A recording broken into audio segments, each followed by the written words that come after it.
Hello students, आज हम लोग पढ़ने वाले हैं क्लास 12 का जो चैप्टर 1 है रिलेशन एंड फंक्शन। उसको हम लोग पढ़ने का कोशिश करेंगे आज।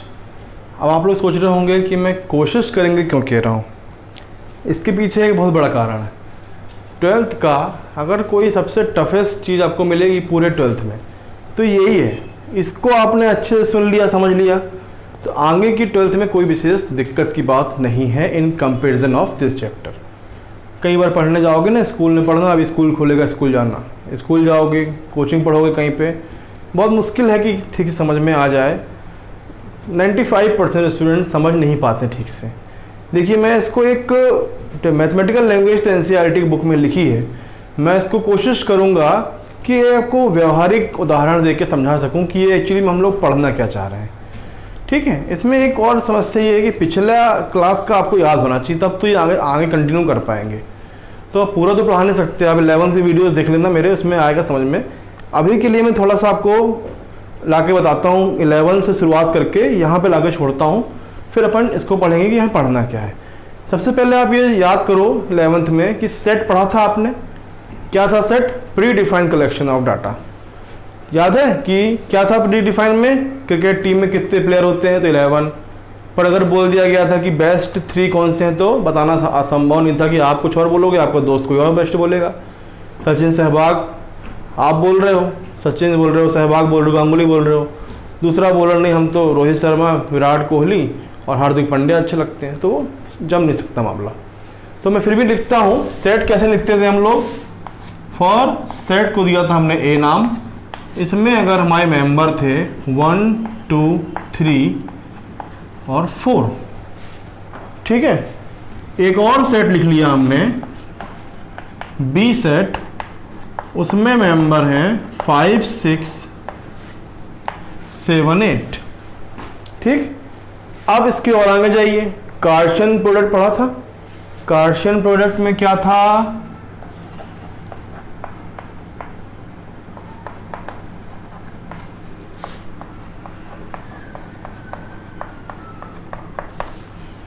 याद करो,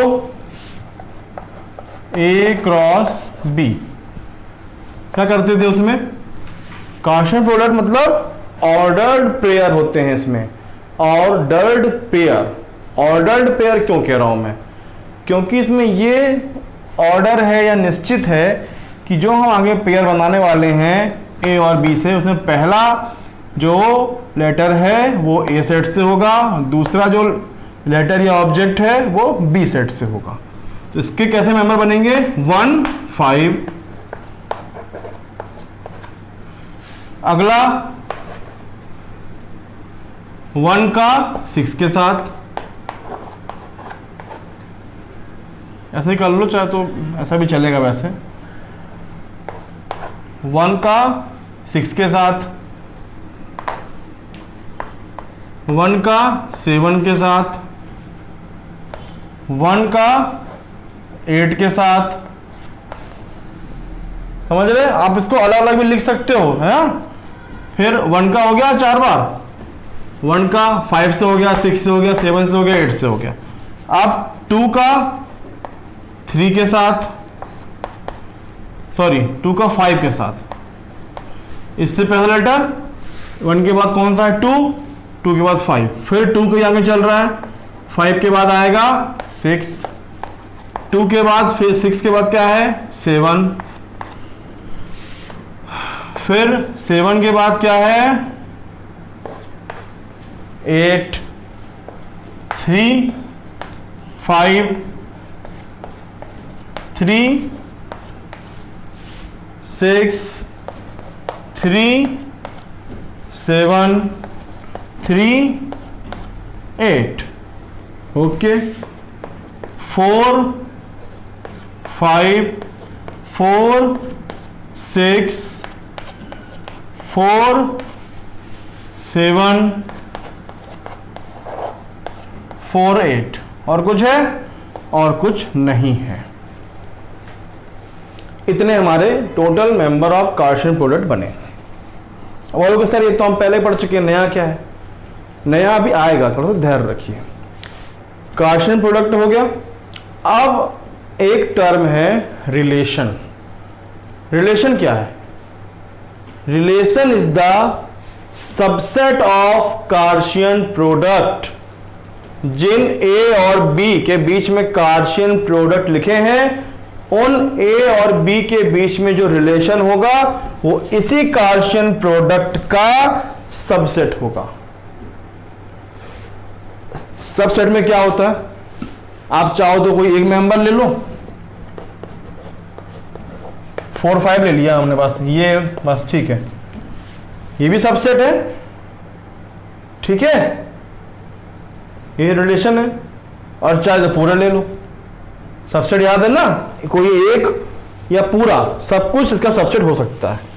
अब हम इसमें क्योंकि रिलेशन पढ़ रहे हैं तो हम एक रिलेशन की जैसा लिखने का प्रयास करेंगे। कैसा लिखेंगे? सपोज एक रिलेशन है, इसको हम लिखेंगे सेट बिल्डर फॉर्म में, जिसमें आते हैं ए और बी। ए और बी कैसे हैं? As such in that A is A and B both even number. इनमें से ऐसे लेटर लिखना है जिसमें दोनों इवन नंबर हो, जैसे ये 2 6 है, 4 6 है, 4 8 है, 4 भी इवन, 8 भी इवन, 2 भी इवन, 6 भी इवन। और शर्त क्या है? ये साइन है फॉर एवरी का। Small A belongs to set A and small B belongs to set B. लिखो ऐसे मेंबर ए बी। कैसे लिखेंगे? चलो शुरू करते हैं। पहला मेंबर ढूंढिए इवन नंबर, 1 ऑड है, 1 ऑड है, 1 5 1 ऑड। पहला मेंबर देखना है केवल 1 1 1 1 और ये 2 आ गया। 2 इवन है लेकिन 5 है साथ में, 5 तो इवन नहीं है, ये नहीं आएगा। तो पहला मेंबर क्या आएगा? 2 6।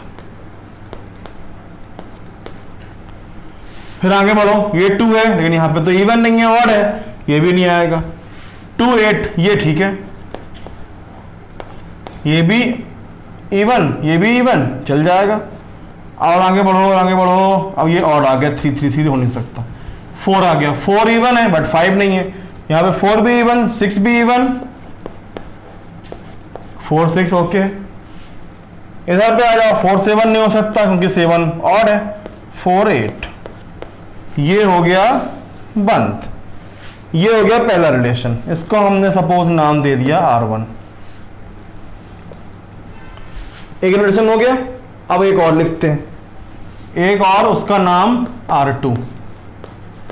कैसा? A B is such that A and B both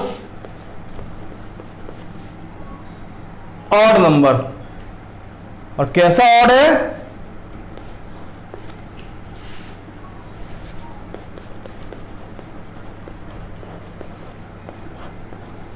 कैसा ऑड है? Small A belongs to capital A, small B belongs to capital B. मतलब अब हमने जहां अभी ए और बी दोनों इवन इवन छाटे थे, अब ए और बी दोनों ऑड ऑड छाटना है। अब देखो आप, पहला ऑड ओके, दूसरा ऑड ओके, पहला 1 5, 1 ऑड है बट ये इवन है, ये नहीं आएगा। ये ऑड, ये भी ऑड, ये आ जाएगा। ये ऑड, ये इवन, ये नहीं आएगा। ये इवन है तो आ नहीं सकता, इवन वाला आ गया। ये ऑड है 3, ये भी ऑड है ओके। ये हो गया 3 5। और आगे आ जाओ, ये 3 6, ये तो ऑड है बट ये इवन है, ये सही है। ये भी ऑड, ये भी ऑड, 3 और 7। फिर 3 ऑड है बट 8 इवन है, ये नहीं आ सकता। 4 वाला तो इवन नंबर पहला हो गया तो ये तो होगा ही नहीं। क्या जाने आप, एक रिलेशन लिखा हमने, कैसा रिलेशन ए और बी में दोनों इवन हो, और दूसरा रिलेशन दोनों ऑड हो। एक रिलेशन हो गया। अब बोलोगे सर ऐसे कितने रिलेशन हो सकते हैं? इसका भी नियम है। कितने रिलेशन हो सकते हैं? अगर इसकी संख्या को हम लिख रहे हैं p, इसकी संख्या को लिख रहे हैं q, तो टोटल नंबर ऑफ रिलेशन लिख लीजिए total number of relation is 2 की पावर पी क्यू, मतलब 2 की पावर 4 इंटू 4, 2 की पावर 16, 2 की पावर 16 रिलेशन हो सकते हैं। हमको वो सारे रिलेशन नहीं लिखना है, बस आप जान लीजिए कि 2 की पावर 16 रिलेशन बन सकता है। कैसे भी मन में आ जाए आपके, पहला ऑड दूसरा इवन हो, नहीं पहला इवन दूसरा ऑड हो, एक ए से बिलोंग करता है, बी से बिलोंग करता हो, दो ऐसा हो कि b इक्वल टू a+3 आता हो, माइनस आता हो, मन में जो मन में आए आपके, सब मिला के 2 की पावर 16 तक रिलेशन बन सकते हैं। हमने केवल 2 बनाए हैं आपको समझाने के लिए कि इवन और ऑड 2 रिलेशन हमारे बन गए। ठीक है, अब आपने एक 11th में टर्म सुना होगा डोमेन और रेंज। क्या होता है? पहला letter domain, second letter range. तो R1 में डोमेन क्या है? डोमेन 2 और 4, रेंज क्या है? 6 और 8। R2 में डोमेन क्या है? 1 3, रेंज क्या है? 5 7।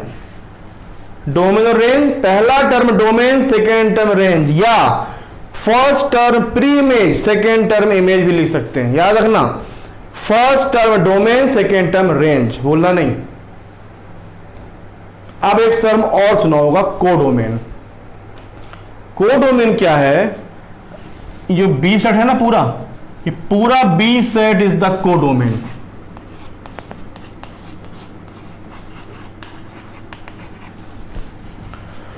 पूरा बी सेट जो है वो कोडोमेन है। डोमेन आ गया समझ में? आपका ये अगर 5 6 7 8 में देखो, 6 8 यहां है, 5 7 यहां आया। अगर मैं कह रहा हूं आपकी रेंज में या 8 नहीं भी आता ना, मान लो कि 6 ही आता केवल रेंज में, या फिर कुछ और आता, यहां मान लो 8 लिखा होता, यहां 5 नहीं आता, मतलब कहने का 5 6 7 8 चारों आ गए ना रेंज में लाके, नहीं भी आता, कोई एक छूट भी जाता तो भी कोडोमेन पूरा बी सेट कहलाता आपका। याद रखेंगे, बोलेंगे नहीं। डोमेन, रेंज और कोडोमेन, ये आपके थे 11th के चैप्टर, 11th का सिलेबस था ये आपका। अब हम इसमें थोड़ा सा रिलेशन तो हो गया, अब एक फंक्शन के बारे में बात करते हैं। देखो आप,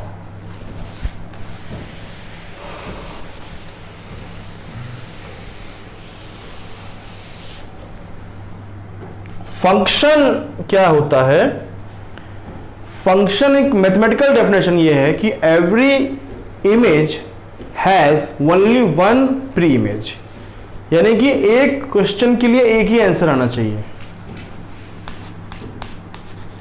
फंक्शन क्या डेफिनेशन है? One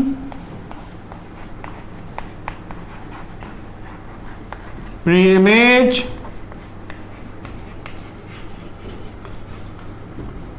should have only one image. For example, Cartesian product उसी में 1 2 3 4 5 6 7 8 में बात कर रहे हैं। कैसा होना चाहिए? A B is such that B is equal to A plus 1 कर लो। चलो a+1, हमारे पास क्या क्या सेट थे? a था 1 2 3 4, b था 5 6 7 8, और ये कैसा होना चाहिए? For a belongs to capital A and small b, a belongs to capital A and b belongs to capital B। अब आप करके देख लो, चलो ठीक है। हम वैल्यू रखते हैं ए की वैल्यू क्या क्या है? 1 2 3 4। ए की यहाँ बी लिख देते हैं, यहाँ ए लिख देते हैं। ए की वैल्यू रखी हमने 1 है, तो 1 में 1 जोड़ा तो बी की वैल्यू 2। अब ए की वैल्यू 1 की कर रहा है अभी, ठीक है। 1 के बाद 2 आया, 2 में ए की वैल्यू 2, 3 4, 4 वैल्यू है 1 2 3 4। बी की वैल्यू क्या आएगी 2, 1 के लिए 2, 2 के लिए 2 + 1 3, 3 के लिए 3 + 1 4, 4 के लिए 4 + 1 5। क्या सेट बन गया हमारा 1 2 1 2 बन गया, दूसरा बना 2 3, तीसरा बना 3 4, चौथा बना 4 5। 4 हमारी वैल्यू मिल गई हमको फंक्शन के इसके फॉर्म में। ठीक, अब आप बोलोगे कि सर इसमें अंतर क्या है, जैसा ये है वैसा ये है। अंतर है, देखो आप ध्यान से, इसमें 1 पहला टर्म है, सेकेंड टर्म 2 है। आपको इसमें और कोई ऐसा दिख रहा है कि पहला टर्म 1 हो और 2 और आ जाए कहीं पे? मतलब एक क्वेश्चन के लिए एक ही आंसर होगा, समझे? इसमें क्या है देखो आप, 2 के साथ 6 भी है, 2 के साथ 8 भी है, 2 के साथ 6 भी, 2 के साथ 8 भी। अब आप इसको थोड़ा सा समझिए व्यवहारिक भाषा में क्या है रिलेशन और फंक्शन में अंतर क्या है। देखिए रिलेशन होता है ना अपने, ये हमारे ये रिलेशन में है, ये हम लोग बोलते हैं वो हमारे रिलेशन में है। आपके मौसा जी एक ही है, ऐसा है क्या? ठीक है, लेकिन क्या दो नहीं हो सकते? दो हो सकते हैं ना, लेकिन क्या आपके पिताजी दो हो सकते हैं? माताजी दो हो सकती हैं? नहीं होगी ना। पिताजी माताजी वाला रिलेशन फंक्शन, उसके अलावा जो है सब रिलेशन है। ये तो सत्य बात भी है वैसे। मतलब क्या definition I? Function is the special kind of relation. Function is the special kind of relation in that only one pre image should have only one image. ये तो डेफिनेशन मैथमेटिकल हो गई। इसमें एक प्रश्न का एक ही उत्तर। ऐसे मान लीजिए आपसे बोला गया 2 + 2 = 4। ये तो आज करो चाहे 10 दिन बाद करो, इतना ही आएगा ना। लेकिन अगर 3 + 1 किया तो भी 4 आएगा। मतलब ये अलग अलग हो सकता है, लेकिन 2 + 2 4 ही होगा। कभी ऐसा होगा 2 का 5 आ जाए, 2 का 4, 3 का 4 चलेगा। कोई रिलेशन आया आपका 2 4 3 4, 2 4 3 4, समझे आप? लेकिन ऐसा नहीं हो सकता है कि 2 के लिए 4 भी हो जाए, 2 के लिए 5 भी हो जाए, 2 के लिए 4, 2 के लिए 4 और 2 के लिए 5 ऐसा लिखा है ना, तो ये हमारा फंक्शन नहीं कहलाएगा। ये ठीक है, समझे आप? मतलब एक प्रश्न का एक ही उत्तर होना चाहिए। रिलेशन और फंक्शन में क्या अंतर देखा हमने? रिलेशन मतलब कि आपका 2 के साथ 6, 2 के साथ 8 भी हो सकता है, लेकिन फंक्शन में एक प्रश्न पे एक ही उत्तर होगा। समझ गए आप? ओनली वही इमेज, बार बार वही बोल रहा हूं मैं, प्री इमेज इमेज। अभी प्री इमेज इमेज क्या होता है? This is image pre image, second term is the image, first term is the pre image. समझ में आया? चलिए अब हम बात करेंगे 12th क्लास में हमको जो पढ़ना है उसकी। 12th क्लास में हमको रिलेशन के बारे में जानकारी चाहिए। देखिए क्या होता है रिलेशन में, आपसे बोला गया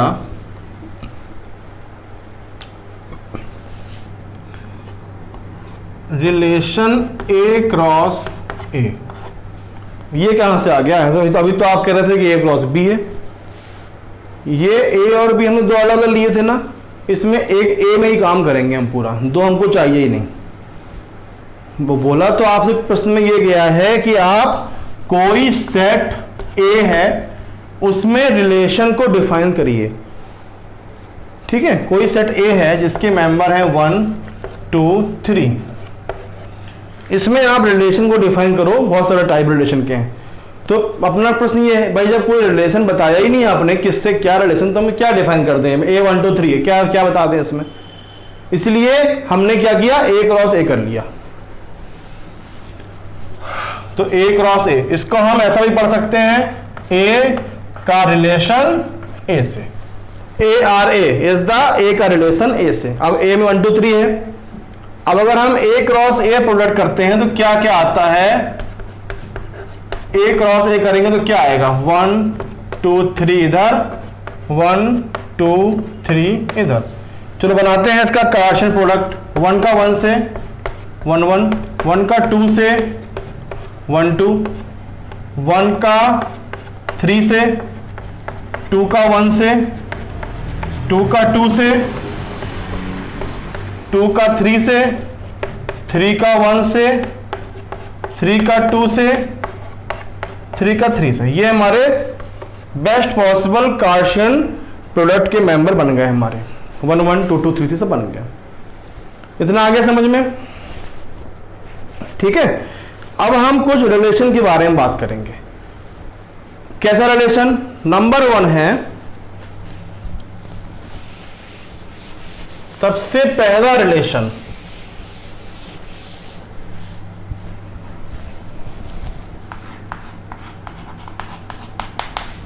नल रिलेशन या एम्प्टी रिलेशन। नल या एम्प्टी, इसकी डेफिनेशन है a relation is called empty relation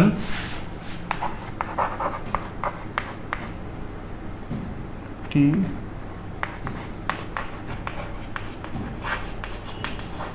empty relation if no element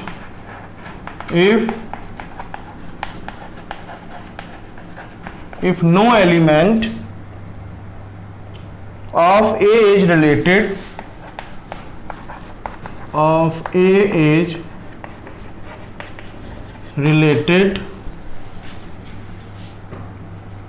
to any element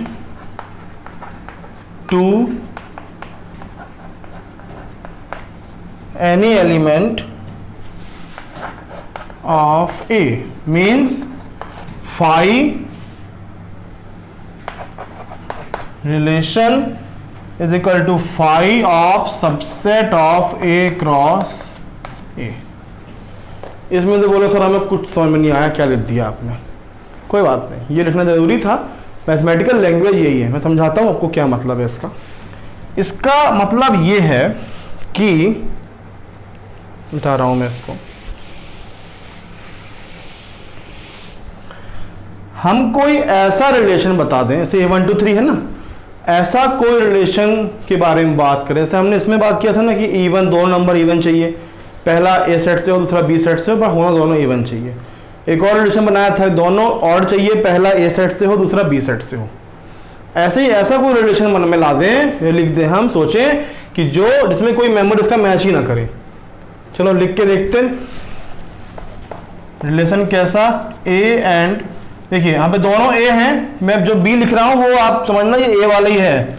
चाहो तो मैं ए लिख देता हूँ, ए लिख देता हूँ, नहीं बी रहने दो। A cross B, A B such that B is equal to A plus 5। ऐसा रिलेशन लिखिए जिसमें बी ए प्लस 5 में फॉर्म में आए। लिखते हैं चलो। अब ए में 1 2 3 है हमारे पास, ये ए लिख दिया, 1 2 3। अब a प्लस 5 करेंगे तो 1 प्लस 5, 2 प्लस 5, 3 प्लस 5, कितना आया, 6 7 8। क्या बनेगा हमारा, 1 6 2 7 3 8, 6 7 8। कहीं है 6 7 8? कहीं दिख रहा है? 1 2 3 4 में कहीं दिख रहा है क्या? मतलब ऐसा बनना 1 6 1 7 2 7 कि ये हमारे किसी एक और सी के मेंबर में आ ही नहीं रहा है, इसलिए ये हो जाएगा 5। मतलब कोई भी मेंबर इस कंडीशन के अनुसार कोई भी मेंबर मैच नहीं करता। समझ में आ गया? अब पढ़िए इसको। A relation is called empty relation if no element of A is related to any element of A cross A, element of A. इस कंडीशन के अनुसार, ये कोई आप मन की कोई और भी कंडीशन दे सकते हो, ऐसा नहीं यही बस है, चाहे जो दे दो आप, लेकिन इसमें कोई मेंबर मैच नहीं कर रहा अगर ए क्रॉस ए से, दैट इज एम्प्टी रिलेशन। ठीक है, ओके। अब इसमें एक और चीज़ है, आपके लेवल आपकी बुक में जो रिलेशन है ना, वो जो दिया है एग्जाम्पल, वो ये दिया है कि अगर बॉयज़ स्कूल है कोई, उसमें बोला गया है कि आप ये बताइए कि ए की बहन का क्या नाम है, या ए की बहन बी से कितनी बड़ी है। ठीक है, ए की बहन बी से कितनी बड़ी है। तो भाई जब एक बॉयज़ स्कूल है तो गर्ल्स उसमें है ही नहीं, तो उसकी बहन कैसे आ जाएगी उसमें। समझ गए, अब स्कूल में लड़कियां पढ़ती नहीं हैं तो बड़ी छोटी का सवाल ही पैदा नहीं होता है ना, बड़ी छोटी है। तो इसलिए इस तरह का चीज़ें जो हमारे एक और से में आ ही ना रही हो या दिए गए कंडीशन में मैच ही नहीं करती, that is empty relation. Second है यूनिवर्सल रिलेशन।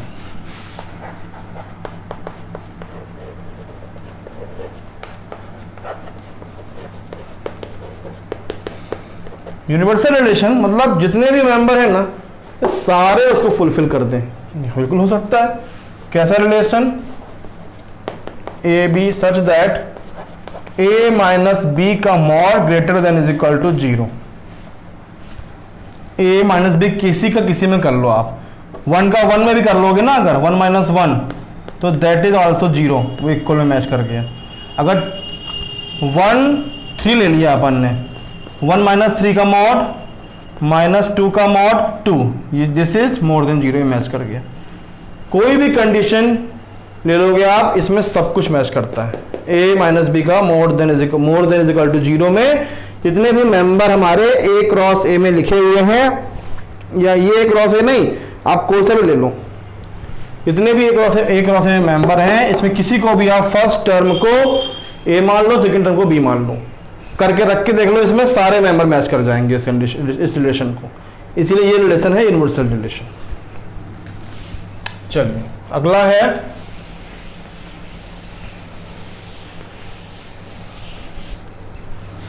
इसकी डेफिनेशन लिख दूं क्या, इसकी डेफिनेशन लिख लो। A relation R in a set A R in a set A is called universal relation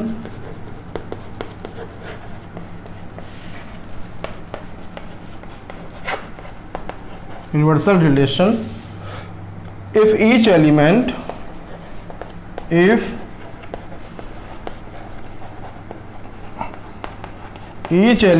of A is related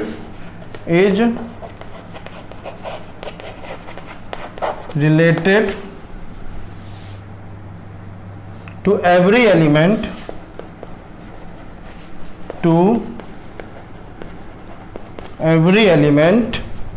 of A। कैसा relation है, A क्रॉस A का।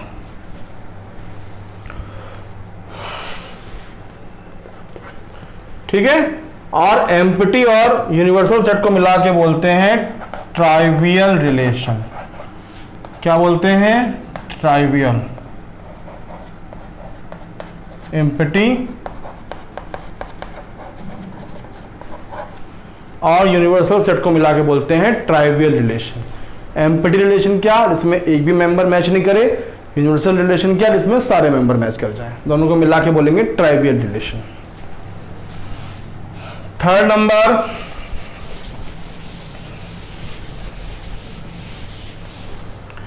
नंबर है identity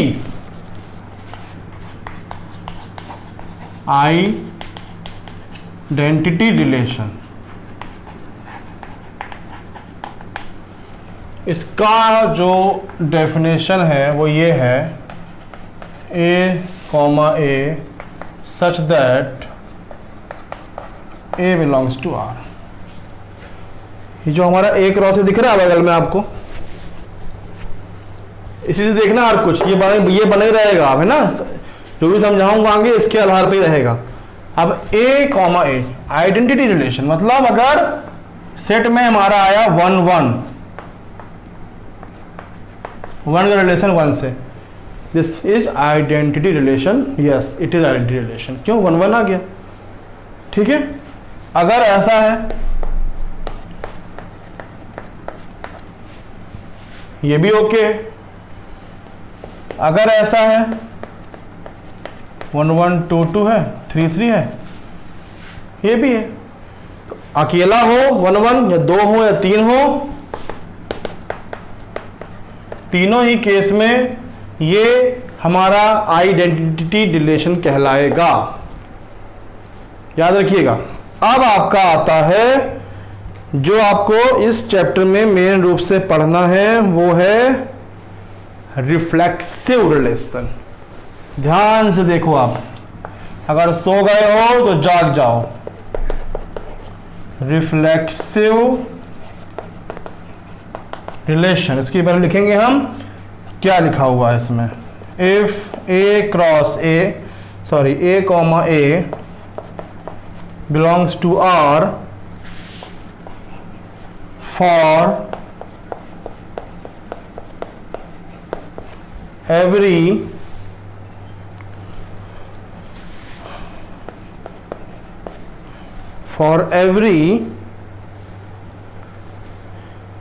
a belongs to a, small a belongs to a। Identity और reflex में थोड़ा सा संबंध है, इसलिए मैंने इसको मिटाया नहीं है, ध्यान समझिएगा। ये मैंने टर्म कैपिटल में क्यों लिखा मालूम है आपको? ऐसे मन मर्जी ने लिख दिया। ये बहुत इंपॉर्टेंट टर्म है, इसलिए ध्यान से समझिएगा इसको। अगर हमारे रिलेशन में ऐसा आया 1 1, ये कौन सा था? आइडेंटिटी था, बट ये रिफ्लेक्सिव नहीं होगा। 2 2 आइडेंटिटी था बट रिफ्लेक्सिव नहीं होगा। 3 3 हो गया, अब ये हो गया रिफ्लेक्सिव। क्यों हो गया रिफ्लेक्सिव भैया? क्या ऐसा अंतर आ गया? अंतर ये आ गया for every A for every, मतलब इसमें जितने 1 2 3 हैं, जितने मेंबर हैं, उन सब का डबलेट होना चाहिए। जुड़वा भाई, आइडेंटिटी भी जुड़वा भाई है, लेकिन जरूरी नहीं है कि सारे जुड़वा भाइयों के लिए पैंट शर्ट आएगा, लेकिन रिफ्लेक्सिव में सारे जुड़वा भाइयों को मिलेगा तो ही रिफ्लेक्सिव है, अदरवाइज नहीं है। एक आध छूट गया ना तो रिफ्लेक्सिव नहीं है, वो आइडेंटिटी फंक्शन है। ठीक है। अब एक और बोले सर अगर ऐसा हो जाए तो 1 1 2 2 3 3 तो है, साथ में हमारा 1 3 भी आ गया।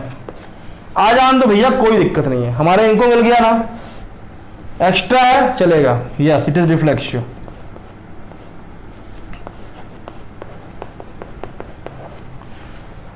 जितना हमको चाहिए 1 1 2 2 3 3 उसके अलावा आता है तो इट्स ओके, कम भर नहीं होना चाहिए, ज्यादा है चलता है। रिफ्लेक्सिव मतलब जुड़वा। कैसे जुड़वा? सारे, इसमें एक आध कम होगा तो भी चलता है, इसमें सारे जितने मेंबर हैं वो सारे आने चाहिए, तब हमारा कहलाता है ये रिफ्लेक्सिव। ठीक, चलो अब मैं अगला बताता हूं, सिमेट्रिक।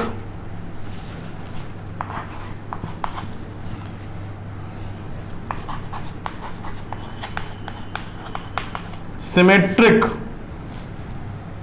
इसमें क्या होता है देखो, if A1 A2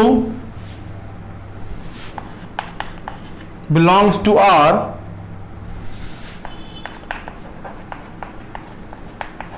implies that A2 A1 belongs to R for all A1 A2 belongs to A। ठीक है। एक तो क्या है ना, डेफिनेशन भी ऐसी लिखी हुई है एनसीईआरटी में कि बनता हो उसको वही भूल जाए। देखो आप इसमें A1 A2 belongs to R है तो A2 A1 भी बिलोंग्स टू R होना चाहिए। मतलब अगर कहने का मतलब ये है, अगर ऐसा रिलेशन है कि अगर हमने इसमें से 1 2 लिया है तो इसका उल्टा 2 1 भी होना चाहिए, तब ये कहलाएगा सिमेट्रिक। 1 2 है तो 2 1 होना चाहिए, कोई बात नहीं, 1 3 नहीं है ना इसमें तो इट्स ओके। लेकिन अगर ऐसा है 1 2 का उल्टा तो 2 1 है, लेकिन 1 3 तो लिखा था लेकिन इसका उल्टा नहीं दिया था, तो इसलिए ये नॉट सिमेट्रिक।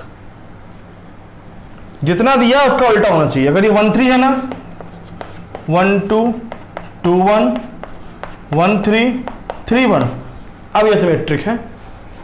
1 1 लिखा है तो भी सिमेट्रिक है, क्योंकि 1 1 का उल्टा ऑटोमेटिक 1 1 होता है, तो चलेगा ये। क्या समझे? रिफ्लेक्सिव और सिमेट्रिक में क्या? रिफ्लेक्सिव मतलब फॉर एवरी जितने मेंबर हैं सेट में सबका डबलेट चाहिए रिफ्लेक्सिव को। सिमेट्रिक में जितने मेंबर हमने सेट में लिख दिए हैं उसका उल्टा होना चाहिए, बस कोई आवश्यक नहीं है कि सबका हो जाए। तो रिफ्लेक्सिव और सिमेट्रिक में ये अंतर है। ठीक, अब अगला देखिए, ट्रांजिटिव।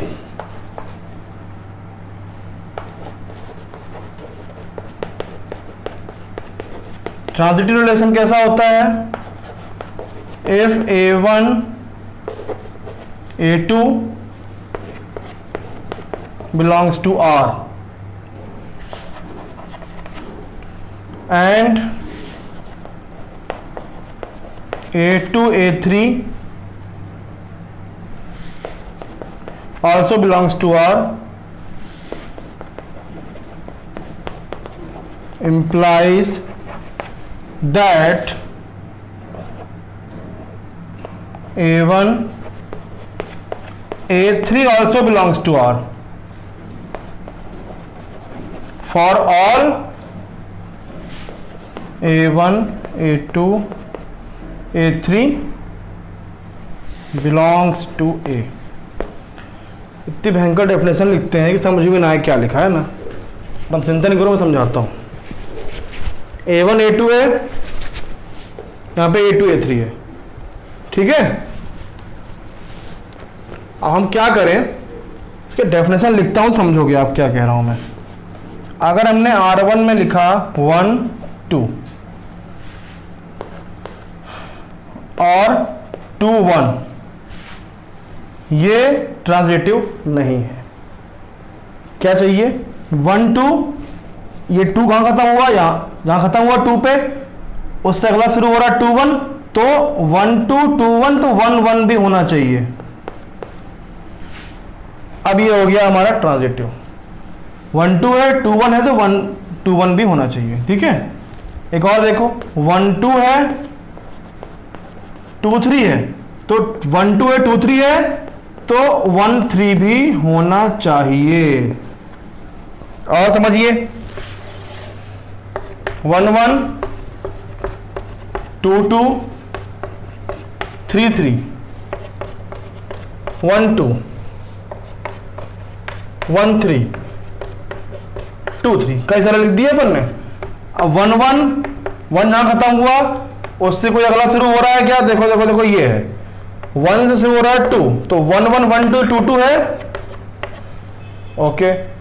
अब अभी इन दोनों में देखा था, अब इन दोनों में देखो, 2 2 है 3 3 है, तो जहां 2 खत्म हो रहा है वहां पे 3 शुरू हो रहा है, ये नहीं चलेगा। जहां पे 2 खत्म हो रहा है, जहां यहां 2 पे खत्म हो रहा है, तो 2 से शुरू होने वाला सेट है कोई, यहां पे ये है 2 2 2 3, तो हमको 2 3 चाहिए। 2 3 है क्या इधर? 2 3 नहीं है, 2 3 नहीं है, तो ये हमारा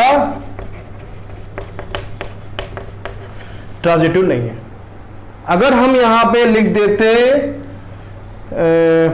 2 2 2 3 2 2 2 3 2 3 है ना, समझना। 2 2 2 से शुरू हुआ, अगला 2 3, तो इसका नेक्स्ट सेट क्या होगा? 2 3 2 3 है, ट्रांजिटिव है। मतलब जिस सेट से हम लोग चेक कर रहे हैं अगर वही आ रहा है तो भी ओके है। अगला देखो, 2 2 3 हो गया। अब देखो 3 3 3 1, देखिए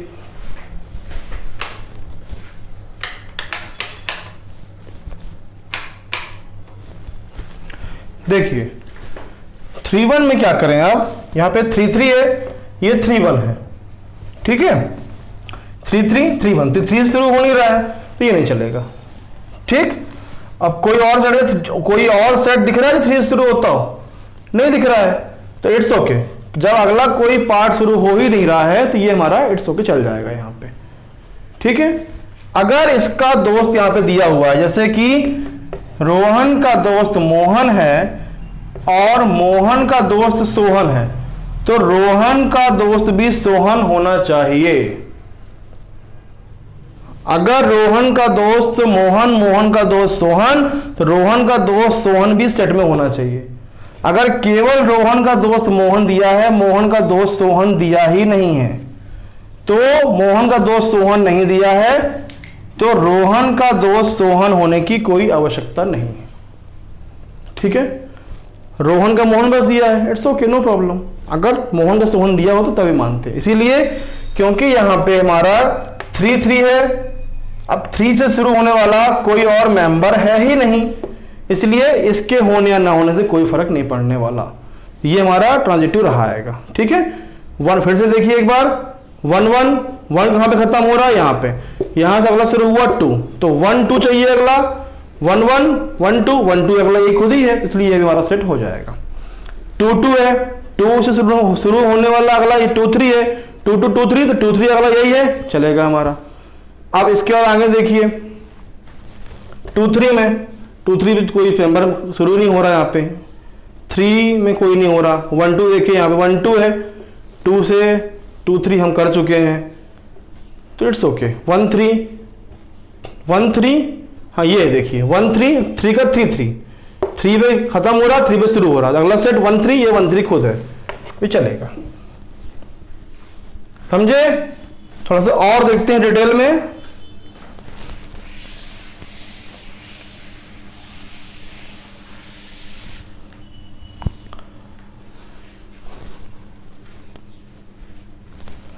देखिए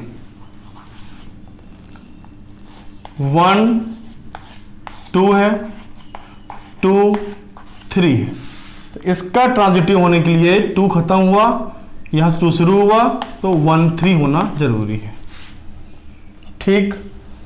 और आगे चलते हैं, 2 2 लिखा हुआ है, 1 2 है खत्म, 2 पे शुरू, 2 अगला है, तो 1 2 2 2, तो 1 2 होना चाहिए, 1 2 पहले से है, चलेगा ट्रांजिटिव, कोई दिक्कत नहीं है। और देख लेते हैं 3 से शुरू होने वाला, अगर 3 1 लिख दिया यहाँ पे, तो 1 3, ये 3 1, तो अब यहाँ पे 1 3 खत्म, 3 से शुरू, तो अगला सेट यहाँ पे 1 1 हमारा होना चाहिए, नहीं तो हमारा ट्रांजिटिव नहीं कहलाएगा। कहने का मतलब एक सेट जहां पे खत्म हो रहा है, वहीं से अगर दूसरा सेट शुरू होता है, तो उन दोनों के अनुसार A1 A2 A2 A3, तो जो A1 A3 है वो भी सेट में होना चाहिए। अगर A1 A3 सेट में नहीं है तो हमारा वो सेट ट्रांजिटिव नहीं कहलाएगा। समझ गए आप? क्या समझे? A1 A2 दिया है, A2 A3 दिया है, तो A1 A3 भी हमको चाहिए, ठीक है।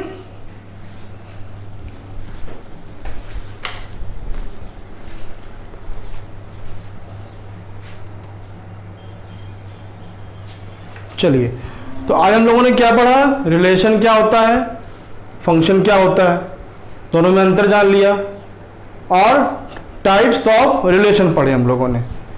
टाइप्स ऑफ रिलेशन पढ़े कि टाइप्स ऑफ रिलेशन क्या है, और कुछ जो मेन टाइप के हैं, नल, यूनिवर्सल, आइडेंटिटी, रिफ्लेक्सिव, सिमेट्रिक और ट्रांजिटिव, इसको पढ़ा।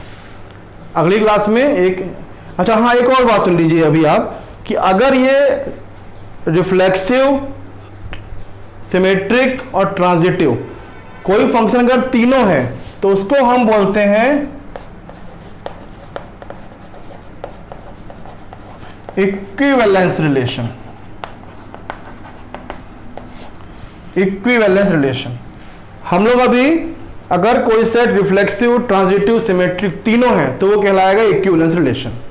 नेक्स्ट क्लास में इक्विवेलेंस रिलेशन की और इक्विवेलेंस क्लास की चर्चा करेंगे और करेंगे हम न्यूमेरिकल उसके। Thank you very much.